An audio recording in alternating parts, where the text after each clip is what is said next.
Hi, I'm Tracy Freeman, a licensed marriage family therapist and the clinical director and founder of Whole Health Counseling Center.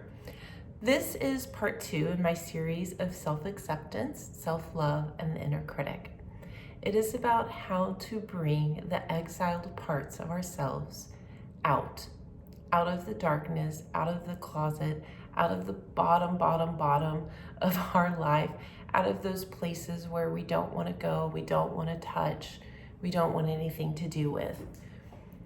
This is about taking those parts of ourselves, getting a little bit closer with it, building a relationship with it, understanding it, and hopefully integrating it in a compassionate, loving way so that it doesn't have to sit exiled on its own, because we are made of many, many parts, right?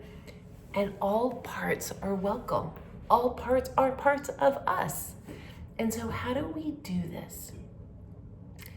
Many times the exiled parts are about mistakes, insecurities, fears, impulses, events that have happened, that we start thinking we are too much, or we're not enough, or we have processed it as shame. I am bad. I am not good. When in fact, it's what took place that may have been out of insecurity or out of fear this happened, or something was out of your control, right? And you happen to be a part of it. And sometimes you can actually have made a bad decision and regret it. However, when that becomes a part of us that we want to ignore, we want to dismiss and bury, often it shows up in our lives in patterns, in behaviors, in relationships, even in our own self-confidence. And sometimes it's really in the subconscious, like it's deep in there. People think, you know what, that happened 10, 15 years ago. It's not part of my life anymore. It's not part of who I am. I'm done, I'm over. And I'm like, great, how did you work through that? How did you get there? Where is this part now inside of you? Oh, no, like it's over, it's done. I'm like, okay, what is it like to talk about it? No, can't talk about it, not going there. And I'm like, oh, so you actually haven't worked with it. You're just trying to pretend that it's not there anymore. Now, I am not judging anyone for why the parts are exiled. And I could never judge that. And I'm not judging it in you, and I'm not judging it in myself. Many times we have created protective coping strategies. We have created mechanisms to protect ourselves because there truly was something happening. Was it neglect? Was it physical, verbal, emotional, sexual abuse, right? Were you being ostracized? Were you being bullied? Were you never praised? Did you never hear the words, I love you? Were you told that you weren't good enough? Were you told that you can try harder? You should put your best foot forward. I know that you can do better. You should be doing this, but you actually never heard that you are enough? Have you experienced real trauma? There's intergenerational trauma, racism trauma, war trauma, family trauma. That is something that we have to protect ourselves. Sometimes we go into a real survival mode. And then there's fear of the uncertainty. If you grew up or have been in environments where there's no certainty, there's no safety, things are unpredictable, well, you have to go in and like analyze everything and think of 100 different ways it could go so that we can protect ourselves. So part of looking at the exiled parts of us is to ask, why and how did this happen? Do I understand it? Do I understand the events or the circumstances or the context? Because context matters. Being a therapist, I really appreciate, value, take to heart, fully respect that many times I am the person that was the only person that knows this about you. People have said, I've never been able to say it or admit it or share it. And when they say it to me, they sometimes has this buildup that this is so bad, this is so awful. And sometimes it is, I will admit. But sometimes things really soften up. They get released. They get to breathe for a moment. Just a fraction of the emotional load gets taken off. Because now they feel safe. And they don't have to protect that part. And so creating safety and trust in yourself, right? I can admit this. I can say this. I can share this. Means I can trust myself. And most likely you are in a place or a relationship where it makes it okay. But we have to bring in the context, because often shame or insecurities or fears focus on that one little thing. I am not blank. This blank was bad. And I go, okay, and what were you doing in it? What was your role in it? What was your participation? How did it impact you? Now, what else was going on, right? Who are the other characters and players? What was happening with them? What was happening in the environment? What were the words that were being spoken? Did you get to leave your house when your parents fought all day? Or did you have to sit there for hours and listen to it, right? Were you able to tell anyone that you failed a science test because you couldn't study because you were in a really difficult living situation? Context matters. And so I like to say, this is the puzzle piece, right? Whatever this is. And now we build the picture around it. Because many, many times this gets internalized as a single event or words, but it doesn't have the context.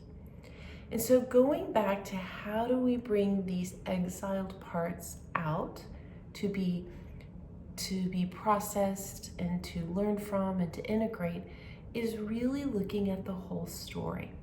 One of my favorite books is called Running on Empty, and I highly recommend it. But it goes through, I think it's like 10 or 12 different ways that a child can be raised. And sometimes the most innocent things that a parent, a caregiver, a teacher, a coach can say can really have an impact negatively on a child, right? Even the most well-intentioned things happen, and yet it hits something inside of us and it doesn't feel good. So looking at the context now, hopefully you can stop fighting with yourself. Because do you really want to keep fighting with this part? Do you want to keep struggling and pulling and feeling polarized? I either have to be here or I have to be here, right? And I want to bring a both and. I feel both of these things, and how do we get along? I feel both of these different parts of myself, and I don't know how to integrate it. So part of the healing comes from honestly naming it, admitting it, and then I say approach it with compassion, with care, with consciousness, and with the intention of integrating and accepting it. And what do I mean by that? If a part of myself has been exiled that says you are not a good person because this is a bad part of you, it is a bad quality, nobody likes it in you, and I don't like it in myself. Now, compassionately, consciously, with care, I can go, okay, part. And I literally do talk like that, thanks to Gestalt. What are you trying to tell me? What would be comforting to you? What are you trying to teach me?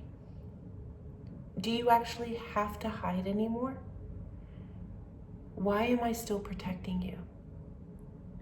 Because the who I am today may be able to reach back to that part, whether it's 5 years old, 15 years old, 25 years old, and say, hey, oh my God, can you believe all the things that I've learned? Can you believe how I'm grown? Can you believe that we're not in that situation anymore? Can you believe that despite that, I was able to do this? And sometimes it's just taking that part of ourselves and holding it so tight, right? I actually have clients who carry pictures of themselves during a time in their life that they tried to exile. They write letters to that part of themselves. They sit there and meditate and imagine that part of themselves is with them. Some people I know have a relic of that time in their life, whether it's a stuffed animal, whether it's a journal, whether it's their favorite jacket. But what I'm saying is you are telling yourself, hey, I see you. Because it is lonely, it is sad, it is hard, it is difficult to constantly live in a place that is dark and unlikable. So I encourage you to think about this. What or why was I protecting myself from, and where did this coping strategy evolve from? What is the context, the full picture of whatever it is, what part is that is exiled? And how do you feel comfortable to explore it? Do you just want to do it by yourself and write in a journal? Do you want to write a poem about it, or a song about it, or make a painting about it? Do you want to start therapy to talk about it? Do you want to confide in someone that who cares about you and that you love and that you feel safe with? I don't care what you do. You can light a fire and speak it into the fire.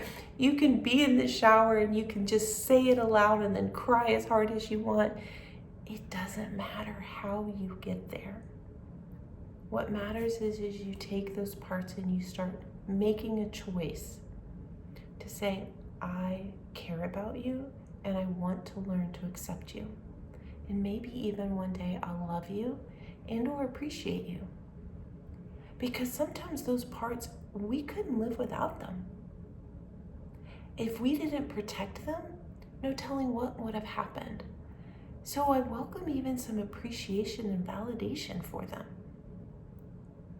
Okay, a lot to think about, and I hope you get creative with bringing these exiled parts in, and we'll go on to the next part 3. Take care.